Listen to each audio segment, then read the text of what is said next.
Baik, Assalamualaikum warahmatullahi wabarakatuh. Berjumpa lagi dengan saya, Khairul, di channel YouTube Khairullah Mustafa, channel yang banyak membahas terkait dengan kehidupan sehari-hari. Namun belakangan kita juga banyak membahas terkait hal-hal yang informatif, edukatif, dan tentunya inspiratif bagi kehidupan kita semua. Nah, di samping saya sudah ada Bang Wawan, sudah ada Bang Alen juga. Kali ini di program yang sama, program ngos-ngosan, ngobrol-ngobrol santai, kita akan membahas terkait dengan isu totalitas tanpa batas dalam berkarya. Nah, saya perkenalkan dulu, Bang Wawan ini adalah seorang kreator juga. Dia sangat peduli dengan isu-isu lingkungan. Bisa dicek di Instagram Bang Wawan @kurniawan.mhd. @kurniawan.mhd. Di situ banyak foto-foto terkait alam, juga video-video terbaru terkait ini ya Bang, terkait dengan tempat wisata Tangkahan. Di situ dengan pilot drone kita lihat sekumpulan gajah di sana.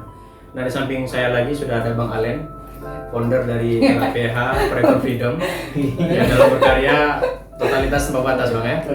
Luar biasa. Baik, langsung saja kita akan ngobrol-ngobrol santai terkait dengan totalitas tanpa batas dalam berkarya.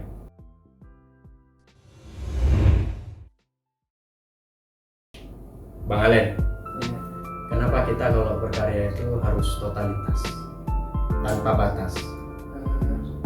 Ada apa nih, satu peribahasa, entah Kata mutiara. kata mutiara, pokoknya kalau mandi basah. Kalau Istilah, mandi basah. kalau mandi basah, jangan mandi tanggung, jangan Jangan mandi setengah-setengah. setengah-setengah ya. Berarti kalau kita totalitasnya ya sepenuhnya totalitas pun, jangan setengah. Nanti ya apa yang kita inginkan nggak tercapai ataupun sia-sia gitu. Misalkan dalam pengeluaran budget Ya. untuk alat, abang nggak takut kayak perasaan nanti habis nih duitku nih. Padahal outcome-nya ataupun output-nya belum tentu sebanding dengan apa yang udah kita keluarkan. Kalau udah niatnya, berarti awal dari niatnya pun, kalau niatnya kita udah emang ya tujuannya ke situ, ya udah mau berapa budget, berapa penghabisannya, udah kita nggak ada peduli lagi. Benamal amalu. Ya, ini ya deh. Bang Wawan, pertanyaan yang sama Bang. Ini kenapa kita dalam berkarya itu harus totalitas? Intinya sih sederhana aja, karena kalau tidak totalitas kita nggak akan dapat hasil maksimal. Kalau Bang Wawan sendiri kenapa sangat istilahnya sangat antusias sekali dengan isu-isu lingkungan? Karena Alam, fauna, flora. kenapa lah saya tertarik di isu lingkungan? Sebenarnya sih yang kita lihat ya, alam itu kan indah, Iya. alam ini indah. Kalau bukan kita yang jaga, siapa lagi? Ditambah lagi sekarang kan karena banyak kepentingan yang misalnya yang tidak baik, Iya. mereka banyak merusak lingkungan yang harusnya bisa kita nikmati, yang bisa kita manfaatkan lebih baik lagi. Contohnya aja ya kayak saya di video saya yang Tangkahan kemarin, Iya. itu Nanti kita tampilkan ya Bang ya. di situ kan ada konservasi gajah gitu. Iya. Walaupun sebenarnya gajah di Sumatera, bukan di Sumatera Utara sih, di daerah Tangkahan itu juga tidak banyak lagi tersisa.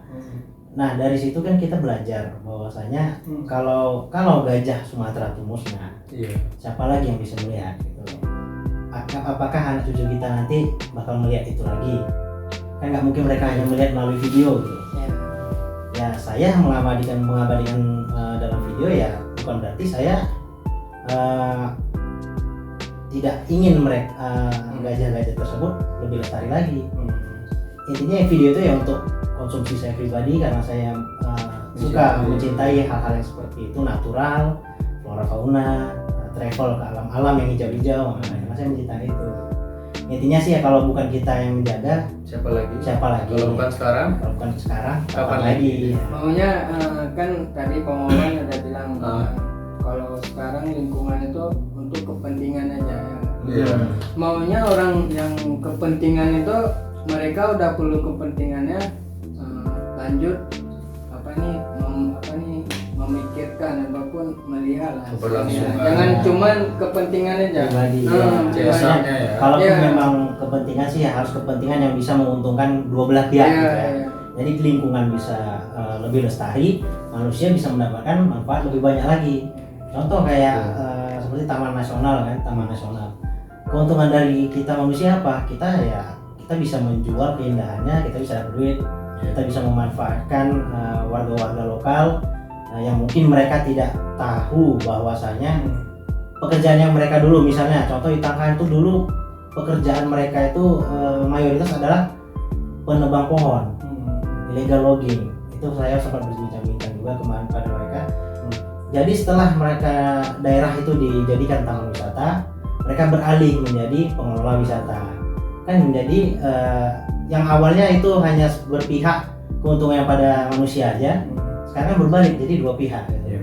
Masyarakat tetap menjaga daerah gunung Tangkahan tersebut, daerah alamnya, dan manusia mendapatkan manfaat uang dan yang lain-lain lah gitu dari keindahan dan kenyamanan tempat wisata tersebut. Karena memang Bang Alen ada itu kan doanya subhanallah khalaqtaha dan hada batilan subhanaka fakinan teman. Enggak ada yang sia-sia yang ciptain sama Allah di muka bumi ini. Nah, kemudian pertanyaannya Bang Alen, Abang sebagai founder dari Forever Freedom, Abang kan setiap minggu nih memproduksi video nih, mulai dari editor, kadang jadi kameramen, kadang kita ikut sama-sama ya. Jadi wawancara. Ini kenapa Abang sangat konsisten nih, gitu? Apa sebenarnya yang ingin Abang capai suatu saat nanti di Forever Freedom ini? Apa nih? Nggak ada sih. Apa nih? Cuman karena saya lihat orang lain bisa, masa kita nggak bisa. Jadi coba aja dulu nih. Coba aja dulu. Nggak tahu ke depan kayak mana. Pokoknya ke depannya, pokoknya sekarang coba aja dulu. Coba aja dulu. Karena orang yang berhasil sebenarnya mereka lebih pada hobi ya, suka. Apalagi lihat sekeliling kayak misalnya Bang Wawan, skill ada. Jadi ya kita asah aja ataupun kita support ya skill Kita harus dipendam memang. Ya. Kalau Bang Wawan sendiri kenapa kita harus totalitas dalam berkarya, dan setiap hasil karya Bang Wawan nih Bang Alen itu selalu isu lingkungan, alam, flora, fauna, tumbuh-tumbuhan gitu. Kenapa Bang sangat Ada konsisten? satu lagi, jalan-jalan. Ya, jalan. Jalan-jalan apa nih? Selingan. Bukan selingan, malah dari jalan-jalan. Jalan-jalan selingannya ke Kalau kita scroll mana foto Bang Wawan? Itu kenapa Bang Wawan konsisten sekali? ya, karena pertama seperti saya bilang tadi awal, totalitas berarti untuk kita mendapatkan hasil yang maksimal. Iya. Kenapa saya konsisten di isu-isu seperti Iya. itu? Sebenarnya saya ya isu lingkungan itu saya angkat, cuman karena saya juga hobi untuk jalan-jalan. Iya. Jadi selama saya berjalan-jalan itu misalnya saya akan memotret keindahan alam, membuat video tentang keindahan alam. Kita juga hobi jalan-jalan Bang Alen. Nah, karena Tapi siapa nggak sih boleh. siapa sih yang nggak hobi jalan-jalan ya kan? Semua orang pasti hobi jalan-jalan.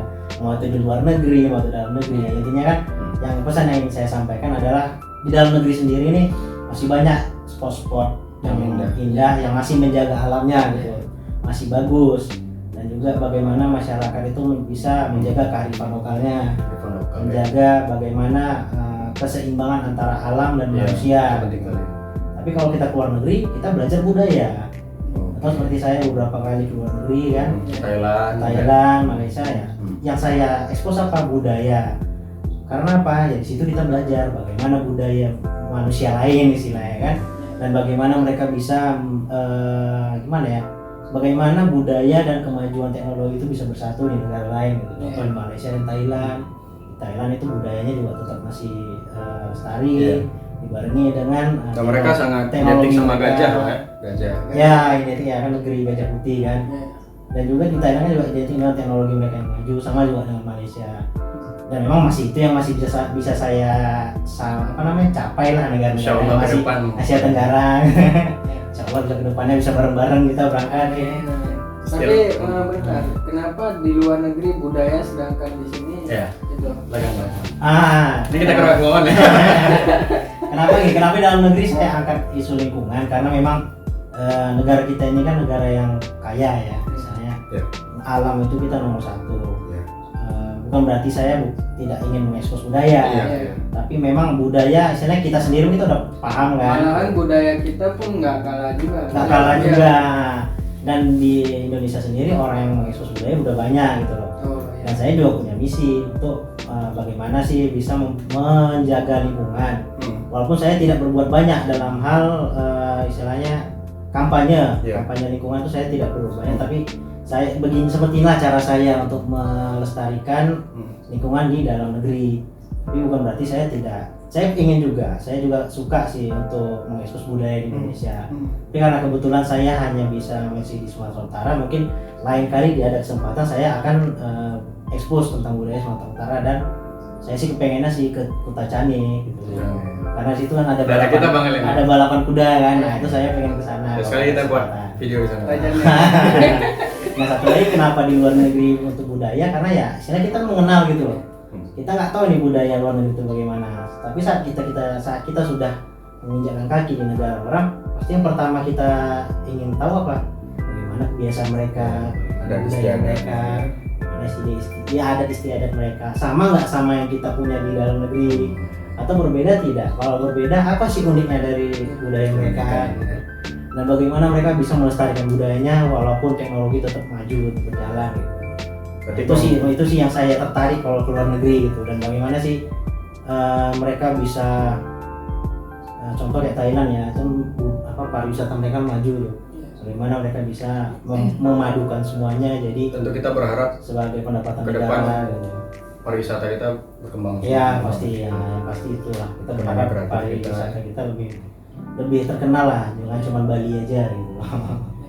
Berarti Bang Wawan ini, Bang Alen tipe ini top plus humor, sedikit bicara banyak berbuat. Bang Alen, ada pertanyaan nih. Berarti Bang, kalau kita mengejar popularitas dari usaha kita ini, yang totalitas ini salah? Mengejar popularitas? Tujuannya ngejar popularitas, kan kita tadi udah totalitas dalam berkarya, tapi tujuannya itu untuk popularitas, itu salah nggak? Gimana ya? Itu pribadi orang biasa. Nggak semua dia totalitas cuman untuk popularitas. Ada juga yang totalitas yang untuk dia sendiri. Dia kayak mana kepuasan diri ya. Kinerja dia semana dia mampu gitu. Berarti itu kan artinya nggak semua orang. Ada juga yang karena totalitasnya dia harus mencapai popularitas, ada juga kan banyak gitu ambisi. Itu masuk ambisi dah. Karena kan memang kalau menurut psikolog Abraham Maslow kalau nggak salah, kebutuhan terbesar manusia itu adalah keinginan untuk diakui, eksistensi diri. Makanya memang banyak orang yang mengejar popularitas. Berarti itu jangan jadi acuan, takutnya kecewa kalau nggak. Walaupun memang zaman sekarang kan untuk mencari popularitas itu gampang karena medianya banyak. Oh iya, banyak sekali. Ya makin ini kan totalitasnya nanti pasti ini. Tapi tentu popularitas yang baik ya Bang. Iya, kalau bisa jangan kontroversi istilahnya. Kalau Bang Wawan sendiri, apa harapan Abang dari konten-konten yang Abang tampilkan? Untuk saat ini banyak di Instagram, itu apa harapan Abang bagi para viewer atau follower Abang yang melihat konten-konten Abang? Pastinya yang diharapkan sih sebetulnya gimana ya? Ya pastinya masyarakat sadar kalau lingkungannya ini indah. Iya, lingkungannya indah. Care nggak dia gitu ya? Iya, peduli atau tidak gitu. Jadi semua foto yang saya tampilkan di Instagram itu bukan sekedar untuk pamer, enggak. Saya cuma ngasih tahu kalau di tempat ini bagus loh. Harus kita jaga loh gitu loh. Jangan sampai gara-gara satu tindakan buang sampah sembarangan ini kotor gitu. Karena kebiasaan di orang Indonesia kan itu, kalau udah salah satu tempat itu populer pasti rusak kan. Kalau pengelolanya tidak pandai menjaga daerah wisatanya. Ya itu termasuk aset juga. Iya, aset. Jangan gara-gara satu titik rusak susu. Iya, itu sih. Karena maksudnya berangkat dari situlah kebiasaan. Saya tidak mengeneralisir semua, cuman yang saya lihat sampai saat ini, contohnya di Sumatera Utara, kalau sudah ada tempat bagus itu pasti setidaknya mereka pasti sudah ada yang buang sampah sembarangan, ada yang rusak lah daerah tersebut. Yang ingin saya sampaikan tadi, walaupun kita jalan-jalan ke tempat wisata yang berwawasan lingkungan, jangan dirusak lah. Jaga juga, kita sebagai pengunjung juga harus jaga gitu. Nah kalau Bang Alen sendiri kan jelas ya, Jadi di channel YouTube Khairullah Mustafa ini kan pemasok materi utamanya itu Bang Al ya. Dari PH Forever Freedom. Dari PH itu kan kita tahu kalau dia tuh lebih pengen isi siarannya itu positif, informatif, terus inspiratif. Nah, pertanyaannya kan sekarang banyak itu Bang Alen, penonton yang nanya Bang Alennya di mana gitu. Banyak kan Bang Alen lebih banyak di belakang layar, editor, kameramen gitu. Kenapa Abang memilih menjadi man behind the scene? Terus Abang ada nggak perasaan, aku yang capek tapi aku nggak nampak gitu? Karena perasaan Abang dalam berkarya kayak gitu? Nggak ada, karena tim ini Bang. Tim, dia namanya tim, dia di depan berarti artinya kita juga di depan. Dia di belakang artinya kita juga di belakang. Kalau nggak ada tim ataupun dia di depan aja, belakang kosong kan sama juga. Nggak ada yang support. Iya, nggak ada support, kosong juga, nggak jalan juga. Jadi ya kita di belakang. Sama-sama Bang ya, yang di depan apa gitu ya. Intinya sih orang yang tengah belakang. kasih semangat. Iya. Intinya itu orang belakang itu belum tentu bukan orang yang nggak punya apa namanya kontribusi. Malah orang belakang itulah yang punya banyak kontribusi biasanya. Jadi guys, inilah sosok di belakang setiap karya-karya kami. Bang Alen nih, pertanyaan terakhir nih dari Bang Dayat di Batubara. Bang, apa harapan Abang ke depan dari production house atau PH Forever Freedom? Harapan semoga sukses, jalan terus ya. Pokoknya yang diharapkan pasti ada rintangan, tapi ya semoga kita lewati semuanya rintangan itu. Walau halangan rintangan membentang tak jadi masalah. Kalau Bang Wawan, dari konten-konten Bang Wawan terutama untuk saat ini Instagram ya, apa harapan Abang dari konten-konten Abang ke depan, apa proyek Abang ke depan? Mungkin para penonton kita Ya. Saya jadi edukasi ya. Intinya sih kalau harapan pasti dengan konten yang saya buat bisa mengedukasi masyarakat luas bahwasanya menjaga itu lebih baik dong daripada hanya sekedar datang berkunjung jatuh pulang. Kalaupun kita membuat konten yang bagus ya coba cari bagusnya dan kasih tahu ke orang-orang kalau bagaimana untuk menjaga tempat tersebut. Ya intinya ya kalau bisa memberi apa namanya impact yang positif lah, memberikan dampak positif Bang ya. Baik, sebelum kita tutup materi pada malam ini, ada satu quotes ini Bang dari Bang Alen, langsung kita kutip dari Instagramnya. Kita bacakan. Bacakan aja. Jangan pikirkan yang sedap saja. Kadang-kadang kita kena juga telan yang pahit. Sebab kadang-kadang yang pahit itu obat sedang yang sedap itu racun. Dan jangan pula menganggap hal yang pahit itu buruk, sebab obat yang pahit juga baik untuk kesehatan.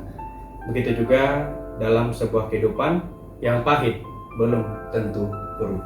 That's all for the time being. It is hope that you have understood this topic and enjoyed this video.